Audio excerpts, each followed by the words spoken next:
நண்பர்களுக்கு வணக்கம். இன்னைக்கு ஈரான் வெற்றி முகத்தில் இருக்குன்னு சொல்றோம். ஆனா நிறைய அடி வாங்கியிருக்கு. அவங்களும் பெருசா எந்திரிச்சு வர்றதுக்கு டைம் எடுக்கும்.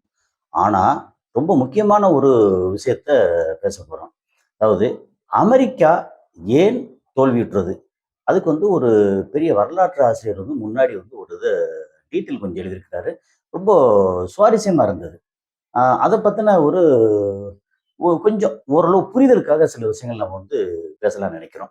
அதுபோக நமக்கு இங்க துபாய்ல உலகத்தின் நம்பர் 1 7 ஸ்டார் ஹோட்டல் அப்படின்னு சொன்னோம்னா, அது புர்ஜ் அல் அரப் அப்படின்னு சொல்லுவோம். அது கடலுக்குள்ள முதல்ல மண்ண கொட்டி ஒரு ஐலேண்ட் ஆக்கி, அதுல ஒரு நிமித்தி வச்ச போட் மாரி கட்டப்பட்டது புர்ஜ் அல் அரப் அப்படிங்கிற 7 ஸ்டார் ஹோட்டல். அத ஒரு 18 மாசத்துக்கு ஷட் டவுன் பண்ணியிருக்காங்க. இனி அங்க யாரும் தங்குறதுல ஒண்ணும் இல்ல அப்படின்னு சொல்லி. அதோட ரெண்ட் எல்லாம் பயங்கரமான ரெண்ட். சரி. அது போக அங்க சைனால ரொம்ப ஃபேமஸ் ஒரு எலக்ட்ரிக் கார், ஈவி கார். அது பிஒய்டி.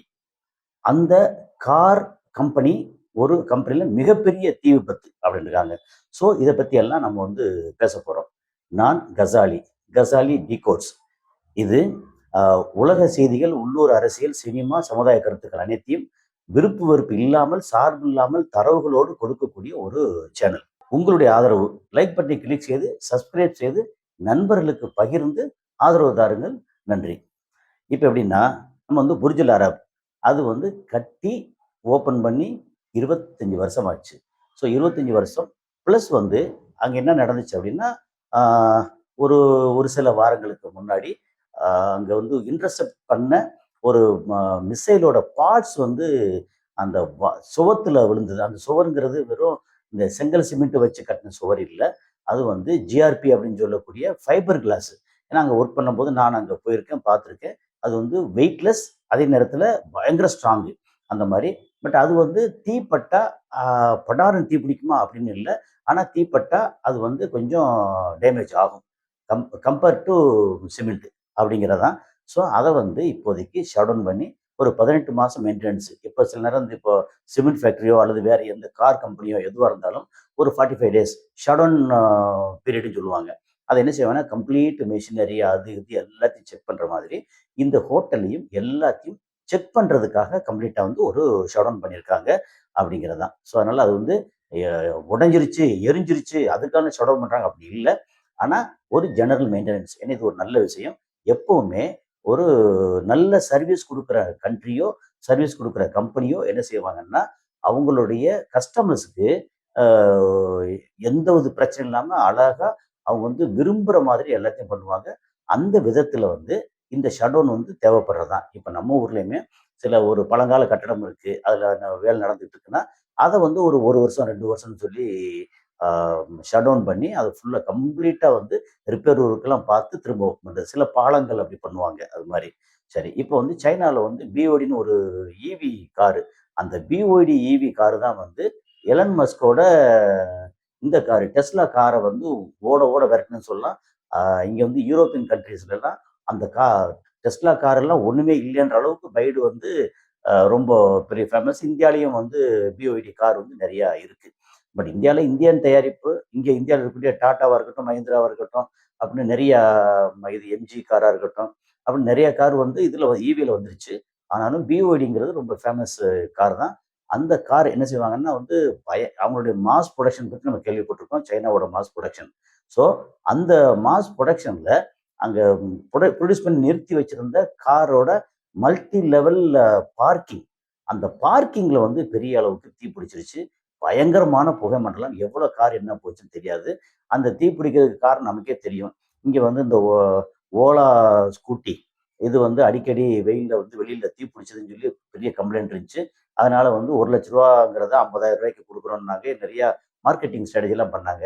அப்போ பேட்டரி அப்படிங்கும்போது அது சில நேரங்கள்ல இந்த மாரி தீப்பிடிக்க வாய்ப்பு இருக்கு அப்படிங்கிறது எல்லாருக்கும் தெரியும். அதுல ஏதாவது ஒரு சின்னதா ஒரு கொஞ்சம் சரியில்லாம இருந்துருச்சுன்னா தீ பிடிச்சிருக்கலாம். ஆனா அந்த தீ பெரிய லாஸ் அப்படின்னு சொல்லி சொல்றாங்க. இப்போ அமெரிக்கா என்ன பண்றாங்க அப்படின்னா, ஆ இந்த மாரி சைனீஸோட சைனாவோட பேங்க்கு, அராப் பேங்க்கு இது எல்லாத்தையும் எதெல்லாம் ஈரானோட டீல் பண்றாங்களோ, அது எல்லாத்தையும் சாங்ஷன் பண்ணணும். அதாவது தடை விதிக்கணும். அப்படின்னு சொல்லி பிளான் பண்ணிட்டு இருக்காங்க. ஸோ வழக்கம் போல எல்லாத்தையும் வந்து இங்க தடை, அதை தடை, இதை தடை எல்லாத்தையும் தடை பண்ணாங்கன்னு ஏற்கனவே தனிமைப்பட்டு போயிட்டாங்க.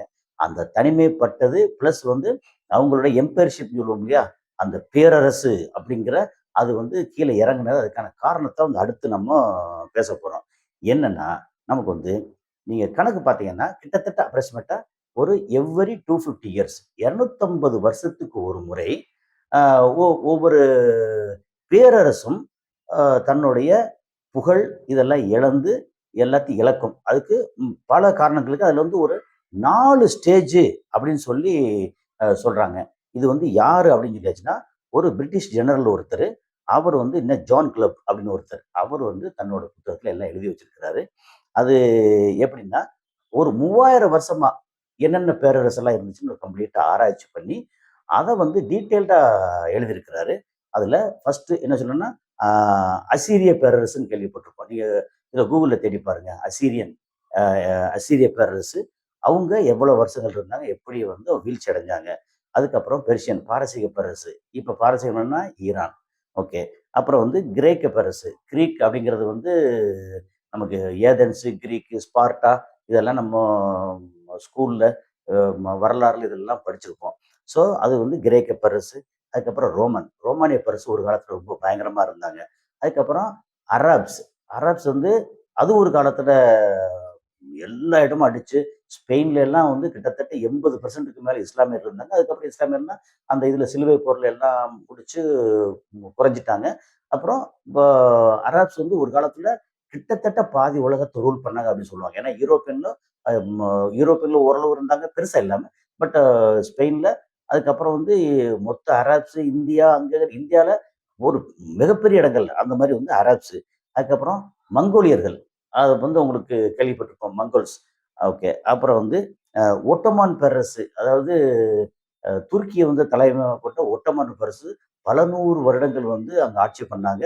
அந்த ஒட்டமான் பேரரச வந்து கெடுத்ததுல பிரிட்டிஷ்காரர் ரொம்ப முக்கியமானவங்க சொல்லுவாங்க. அதுக்கப்புறம் ஸ்பெயினோட பேரரசு. அதுக்கப்புறம் வந்து அ இவங்க நம்ம வந்து முகலாயர்கள். முகலாயர்கள் வந்து ஒரு 300, 350 வருஷம் நம்ம வந்து இந்தியாவுல ஆட்சி பண்ணாங்கல்ல. அவங்கள வந்து மிகப்பெரிய சாம்ராஜ்யமா இருந்தவங்க. அதுக்கப்புறம் வந்து பிரிட்டிஷ் பேரரசு. பிரிட்டிஷ் தான் நமக்கே வந்து ரொம்ப கேள்விப்பட்டிருப்போம். கடைசியில 1947ல வந்து நமக்கு சுதந்திரம் குடுத்துட்டு போனவங்க அப்படின்ற மாரி. அதுல சுதந்திரம் வேற வழி இல்ல குடுத்தே ஆகணும். செகண்ட் வேர்ல்டு வார்க்கு அப்புறம் வந்து அவங்க நிலைமை அப்படி ஆயிருச்சு.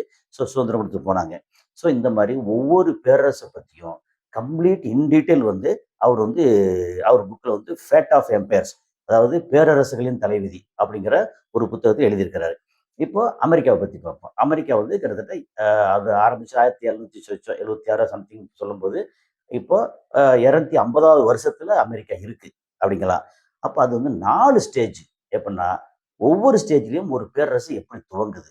ஸ்டேஜ் 1 அப்படின்னு சொல்லியாச்சுன்னா, அப்படி ஏஜ் ஆஃப் கான்குவெஸ்ட் அப்படின்னா, ஒரு பயங்கரமான என்னது போராட்ட குணத்தோட அ அங்க இடத்துல வந்து ஒரு எந்த ஒரு வித இதுவுமே இருக்காது. அதாவது ஊழல் இருக்காது, லஞ்சம் இருக்காது. காரணம் ஏழையா இருப்பாங்க. அப்பதான் வந்து சண்டை போட்டு முடிச்சு ஒரு பேரரச துவங்குறதுக்கு ஆரம்பிச்சிருப்பாங்க. எல்லாரும் வந்து நம்ம நாடு நம்மளோது, நம்ம பேரரசு அப்படின்னு சொல்லி எல்லாருக்கும் வந்து ஒரு விருப்பமா இருக்கும்.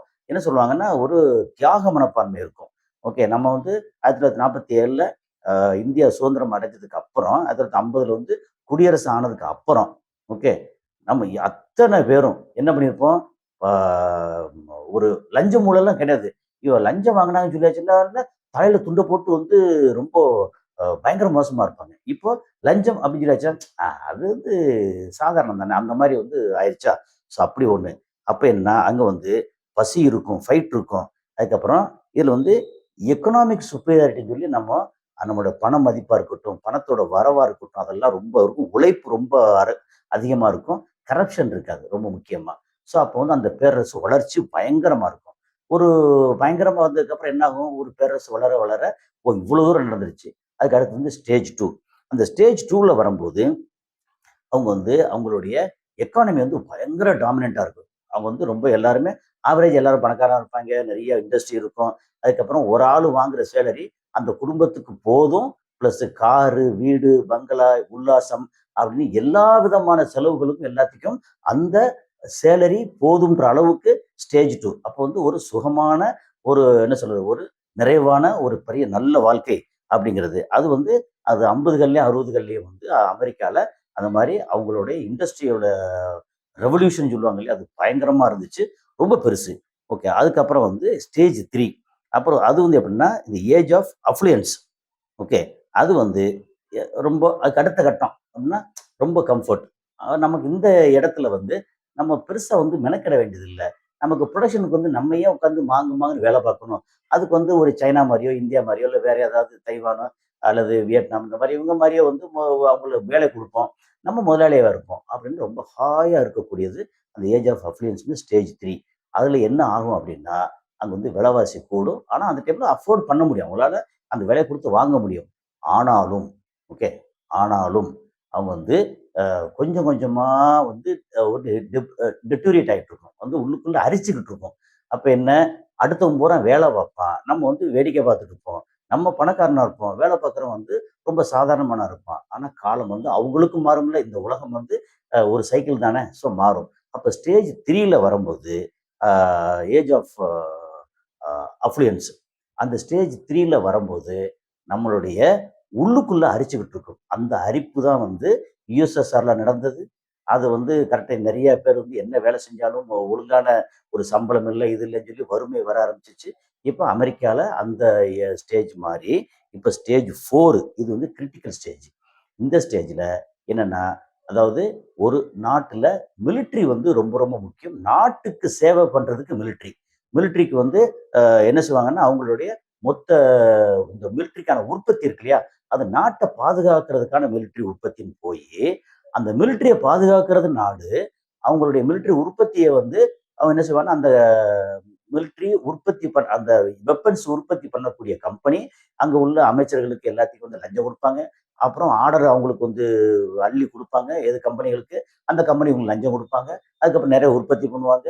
உற்பத்தி பண்றது எங்கேயாவது போட்டு சோதிக்கணும், இல்ல அல்லது அத வந்து விக்கணும். அப்படி சொல்லி எங்கேயாவது உருண்ட இழுப்பாய்ங்க. அப்படின்னு சொல்லி கிட்டத்தட்ட அவங்களுடைய வருஷ மிலிட்டரி பட்ஜெட் மட்டும் 900 பில்லியன், அதாவது கிட்டத்தட்ட 1 டிரில்லியன். ஒரு என்ன சொல்றது? ஒரு 85,00,000 கோடி. ஓகே. 80, 85,00,000 கோடி அவங்களுக்கு வந்து மிலிட்டரி பட்ஜெட். அப்ப என்ன ஆகும்னா, மிலிட்டரிக்காகவே, அதாவது யாருக்காக யாருன்ற மாரி இருக்குல்ல. நாட்டுக்காக மிலிட்டரியா? இல்ல மிலிட்டரிக்காக நாடா? அப்படின்னா, மிலிட்டரிக்காக நாடு அப்படின்ற ஸ்டேஜ் வரும்.